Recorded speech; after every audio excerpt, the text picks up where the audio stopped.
encontro vai ser baseado nesse livro, Lugar da Espera na Vida Cristã, um livro muito bom, da Vanessa Belmonte. Lugar da Espera na Vida Cristã é um livro desafiador, porque quando terminei a leitura percebi que eu faltava com muito daquilo que a palavra requeria quanto aquilo que é a espera na vida cristã, esperar. Hebreus capítulo 11 diz assim a palavra do Senhor: ora, a fé é a certeza de coisas que se esperam, a convicção de fatos que não se veem, pois pela fé os antigos obtiveram bom testemunho. Pela fé entendemos que o universo foi formado pela palavra de Deus, de maneira que o visível veio a existir das coisas que não são visíveis. Agora vai até o final do capítulo.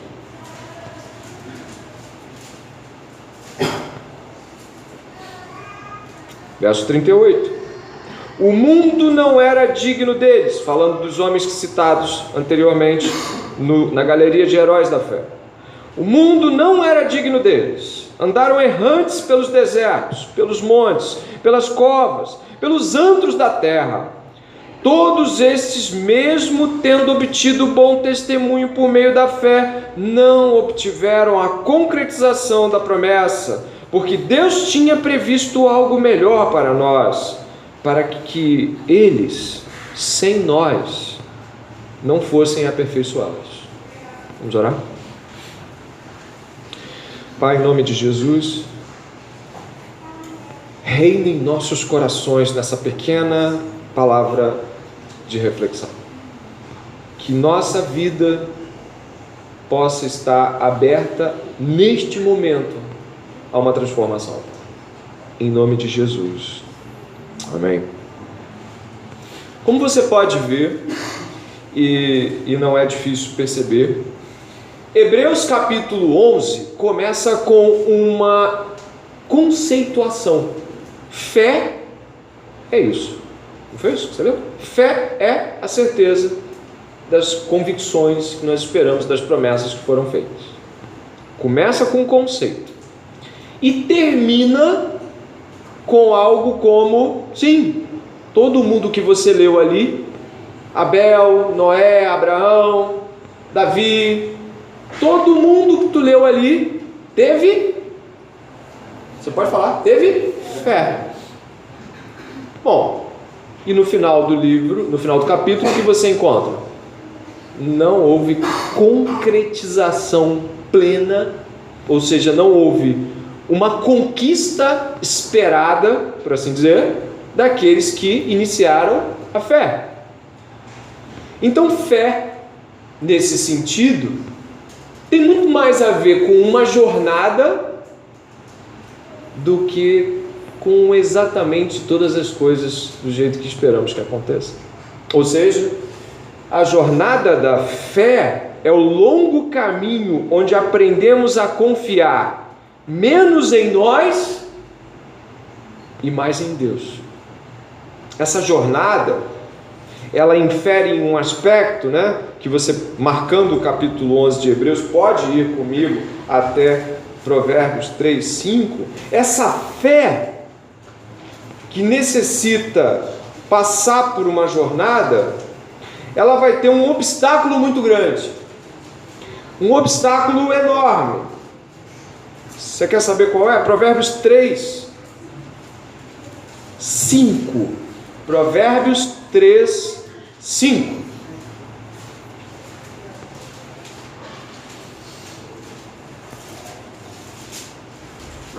Essa fé, ela tem um obstáculo. Qual é o obstáculo? Provérbios 3, verso 5. Confia no Senhor de todo o seu coração e não se apoie no seu próprio entendimento. Qual é o problema disso?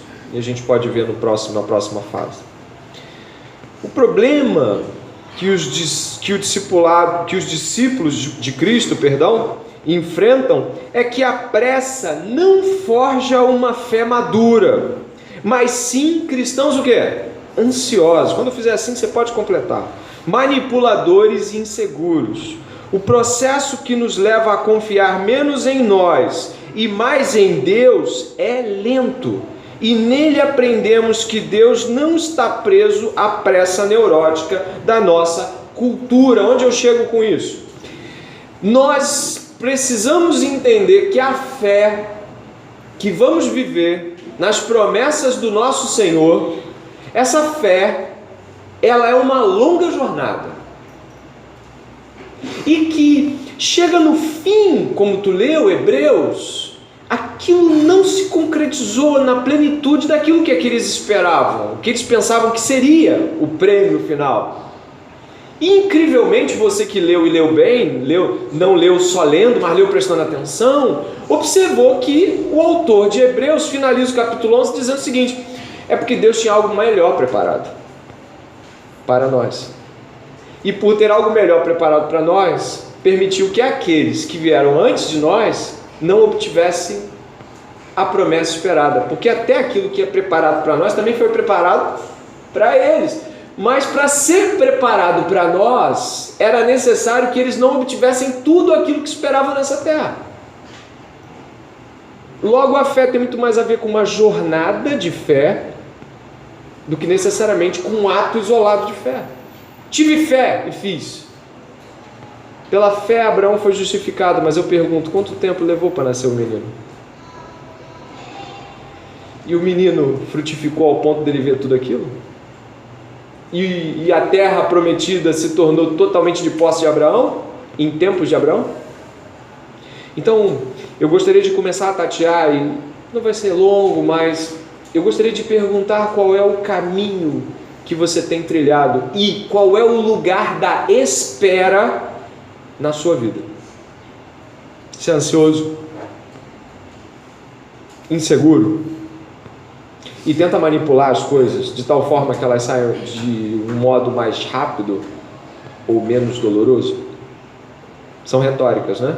Mas você está fazendo contas aí, porque é para isso que serve uma retórica. Você está fazendo continhas na sua cabeça. Caramba, eu sou ansioso. Caramba, eu sou inseguro. Pô, eu sou os três.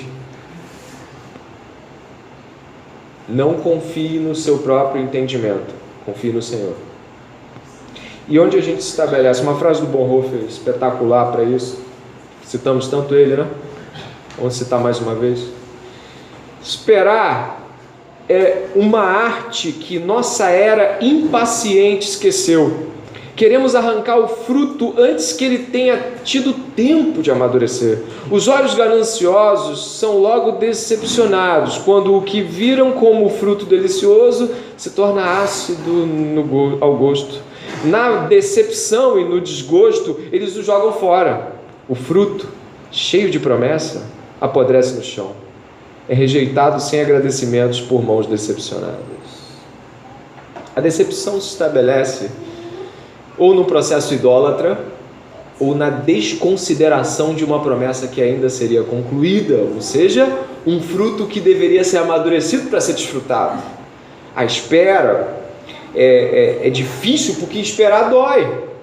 Ou seja, viver deve estar aí na sua frente, em grande medida o quê?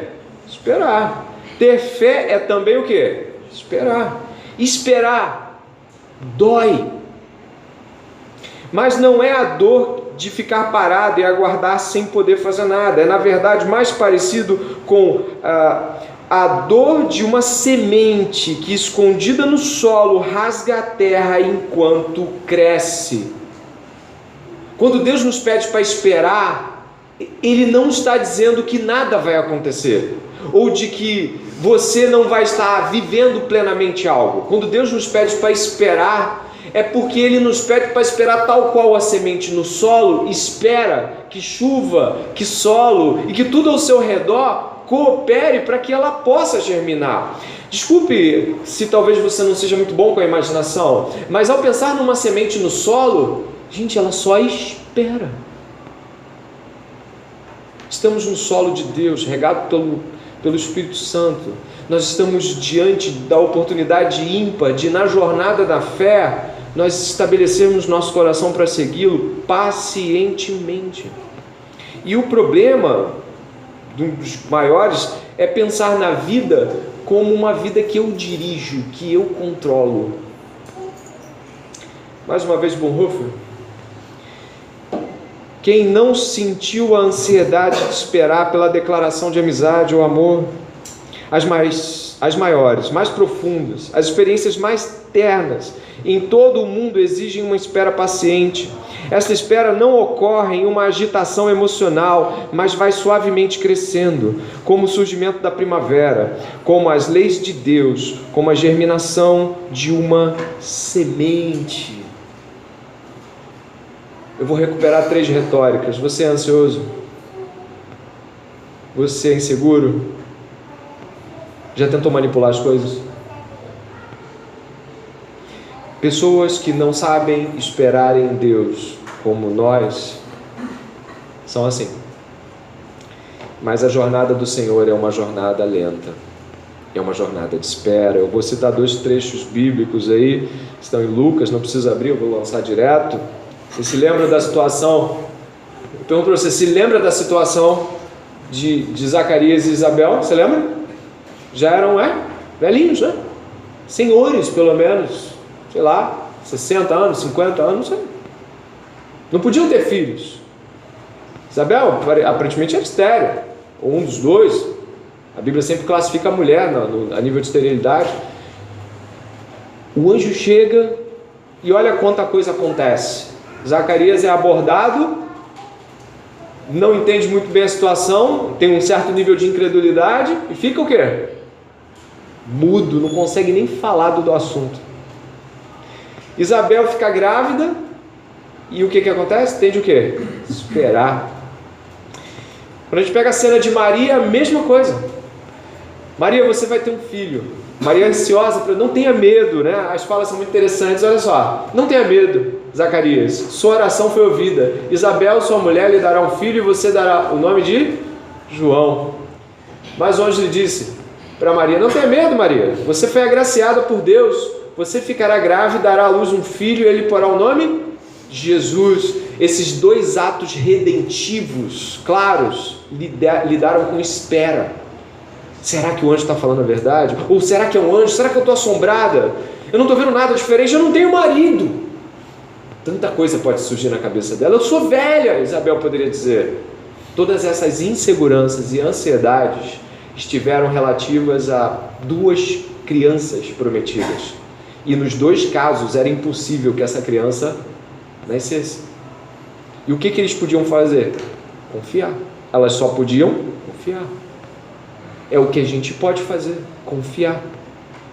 E quando estamos diante de uma promessa de Deus, o mais difícil é confiar, o mais difícil é esperar. Romanos 8, 24, 25, traz aqui uma relação muito clara com isso.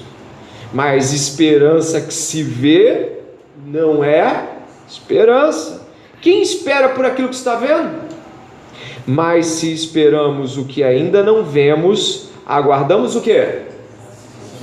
Então, promessas, confiança, esperança e nada se vendo. Não estou vendo nada, absolutamente nada. Perceba que o difícil de lidar com a espera é porque ela evidentemente e aparentemente não traz nada que me deixe motivado e animado. Você está entendendo que a espera, dentro da percepção bíblica, ela é uma promessa emitida por Deus. Essa promessa não aparenta evidências de cumprimento imediato, ela deixa você numa condição à mercê de Deus, e o que Deus faz é construir uma jornada de espera. Toda a nossa ansiedade, impaciência, desloca a fé para longe de nós.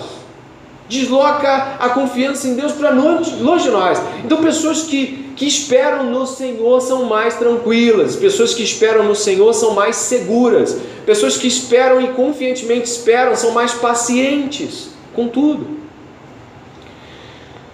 Henry Nouwen, Que compêndio ele colocou num pedaço tão pequeno. Vou deixar você olhar primeiro. Olha que preciosidade a fala desse teólogo.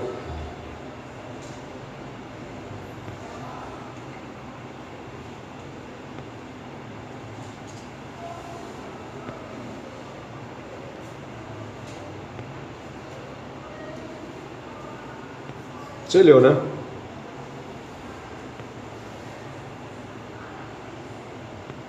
Uma pessoa que espera é uma pessoa paciente. A palavra paciência significa a vontade de permanecer onde estamos e vivenciar a situação plenamente, na crença de que algo escondido irá se manifestar para nós. Pessoas impacientes estão sempre esperando algo acontecer em outro lugar e, portanto, querem ir para outro lugar. O momento está vazio, mas os pacientes se atrevem a ficar onde estão. A vida da pessoa paciente é vivida ativamente no presente, enquanto se espera. E aí aquela condição familiar não muda, aquela condição de emprego, você está se esforçando, você está orando, você está na vontade de Deus, mas ela não muda. Parece que... Por que não muda? O que está acontecendo? Se eu pudesse sair dessa situação difícil que me esmaga, que me oprime, que me ofende, que... Não, você está em pecado? Não, você está ouvindo o conselho? Não, você está lendo Bíblia? Você está orando? Você está dentro da comunidade? Estou, então... Espera. E esperar é tudo de difícil. E aqui agora eu quero apontar para o fim desse momento e apelar para você compreendê-lo. A paciência, e eu vou falar de Tertuliano, né? Um dos pais da igreja, advogado, martirizado, 220. A paciência, na época de Tertuliano, era a resposta de pessoas que não tinham a liberdade de definir seus próprios objetivos ou fazer escolhas. Era a resposta de escravos que só podiam obedecer e se submeter à vontade de um senhor. Significa que a antiguidade tinha um lugar para a paciência. E a antiguidade que eu estou falando aqui é o século que Jesus nasceu, o primeiro século, o segundo século. Ele era um século onde geralmente quem estava, digamos assim, mais paciente, a palavra paciência, naquele momento, se estabelece sobre uma condição de quem não pode fazer outra escolha, senão esperar. A paciência, vai dizer Tertuliano, né? Então, Tertuliano escreveu um tratado dizendo que Jesus encarnou o quê? A paciência, e assim transformou em virtude. De que forma Jesus encarnou a paciência? De que forma essas questões se estabelecem em Jesus Cristo? Jesus esperou todas as anunciações proféticas desde o Gênesis capítulo 3 até Malaquias capítulo 4. Tudo foi profetizado acerca de sua vinda. Jesus ficou dentro de um útero de 30 centímetros, 40 centímetros por 9 meses. Jesus esperou 30 anos para se revelar ao mundo. Jesus esperou 3 anos para ser crucificado. Ele esperou uma noite preso após a conferência do Sinédrio.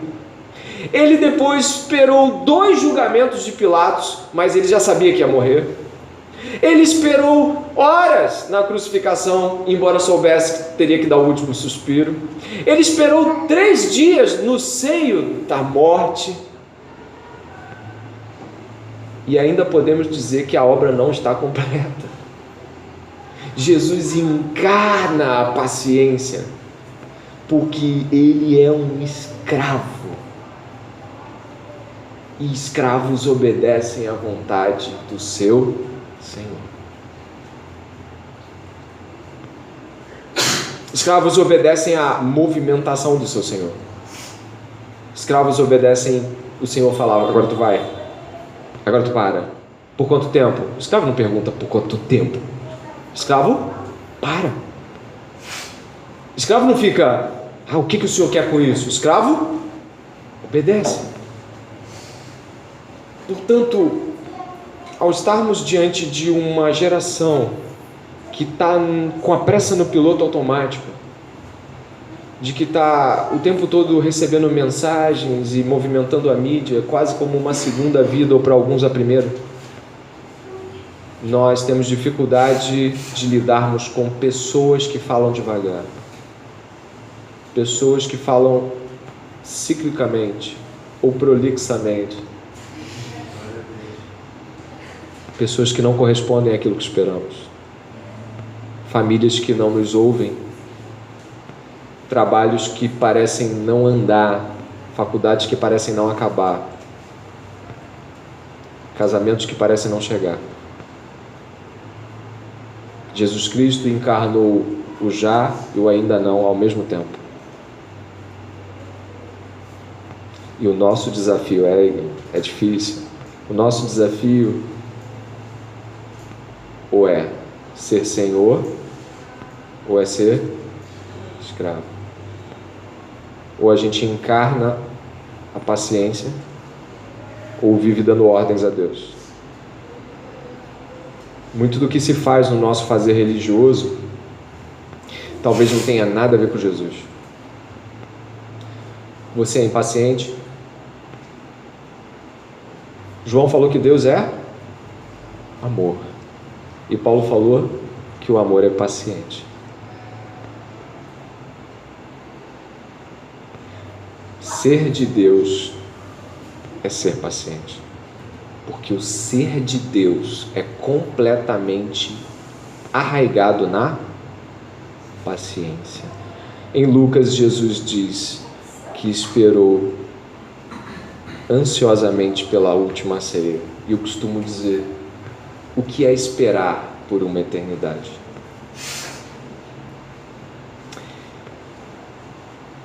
Gostaria que você refletisse em um último quadro comigo. Esperar é o modo como Deus escolheu se relacionar conosco. A espera é o próprio contexto da promessa. Mas você pode ler em voz alta? As coisas pelas quais você tem esperado estão fundamentadas em promessas de Deus para a sua vida? Ou em vontades que ainda não se submeteram ao senhorio dele?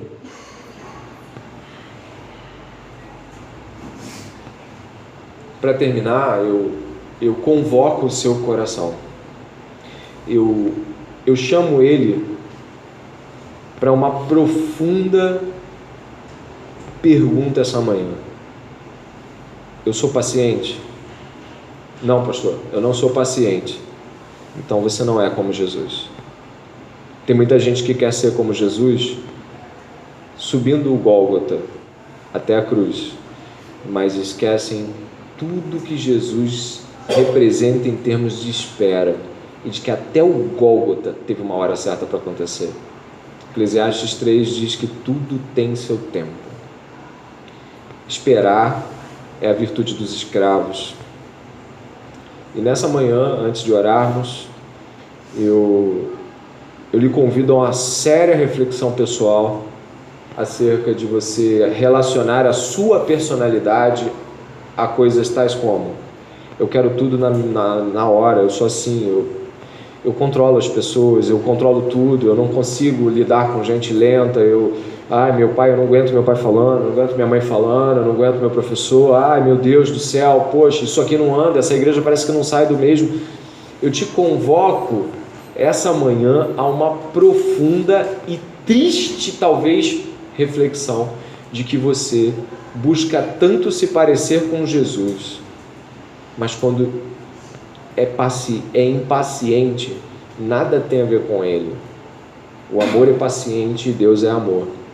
Logo, ou essa manhã a gente abraça isso, ou vai lidar com uma consentida distância de Deus. Ou seja, não sou paciente, que Deus me espere. Um dia eu fico. Amém? Que o Senhor Jesus possa nessa manhã, que eu espero que você esteja prestando atenção, Já tivemos um material muito rico pela manhã, por isso trouxe algo bem simples, bem direto, bem franco. Que o Senhor essa manhã possa te constranger a paciência, tratá-la como virtude indispensável à carreira cristã e conduzir a sua mente a uma compreensão de que não se trata de algo apenas ligado à personalidade de alguém. Uns são mais pacientes, outros não. É uma virtude indispensável ao cristianismo.